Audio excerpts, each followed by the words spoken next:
Hello guys, അങ്ങനെ പെട്ടെന്ന് ഞങ്ങൾ പെട്ടിയൊക്കെ ഒന്ന് പാക്ക് ചെയ്ത് ദമാമിലേക്ക് പോവാണ്. ആദ്യമൊക്കെ ഞങ്ങൾ എവിടെയെങ്കിലും പോകുമ്പോൾ ഒരു ട്രോളി തന്നെ ധാരാളമായിരുന്നു. അതിപ്പോൾ ഡബിൾക്ക് ഡബിളായിട്ടുണ്ട്. 3 ട്രോളി 3 ബാഗ്.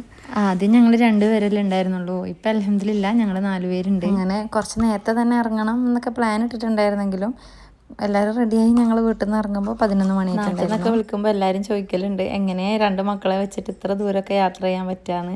പക്ഷേ എനിക്ക് ഇവർ 2 ആളെയും കൊണ്ട് വീട്ടിലിരിക്കണേക്കാട്ടിലും കുറച്ചും കൂടി ഈസി ഇങ്ങനെ ട്രാവൽ ചെയ്യണതാണ്. കാരണം വീട്ടിൽ ഒറ്റയ്ക്കുള്ളപ്പോൾ 2 ആളെയും ഒറ്റയ്ക്ക് മാനേജ് ചെയ്യൽ കുറച്ചും കൂടി ബുദ്ധിമുട്ടാണ്.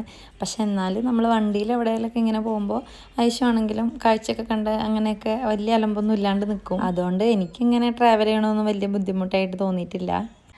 ഇടയ്ക്ക് ഞങ്ങളങ്ങനെ ഫുഡ് കഴിക്കാനും ചായ കുടിക്കാനൊക്കെ അന്നങ്ങനെ ഇടയ്ക്ക് സൈഡാക്കിയിട്ടുണ്ടായിരുന്നു. നമ്മൾ ഇടയ്ക്കുന്ന് ഫുഡൊക്കെ കഴിച്ച് പിന്നെ അങ്ങനെ വർത്താനൊക്കെ പറഞ്ഞ് അവിടെ എത്തുന്നതും കൂടി അറിയില്ല.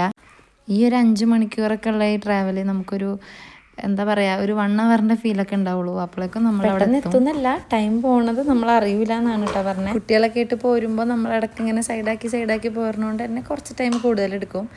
അങ്ങനെ ഞങ്ങളിവിടെ ഹോട്ടലിൽ എത്തുമ്പോൾ രാത്രി 7 മണിയായിട്ടുണ്ട്. നമ്മൾ ഷാജാൻ്റെ വർക്കിൻ്റെ ആവശ്യത്തിന് വന്നേക്കണുണ്ട്. നമ്മൾ എത്ര ദിവസം ഇവിടെ ഉണ്ടാവും എന്ന് പറയാൻ പറ്റില്ല. വർക്ക് കഴിയണ വരെ ഇവിടെ തന്നെ ഉണ്ടാവും. അപ്പം നമ്മൾ പോണത് വരെ ഇതേ സെയിം ഹോട്ടലിൽ തന്നെ ആയിരിക്കും താമസിക്കുന്നുണ്ടാവുക.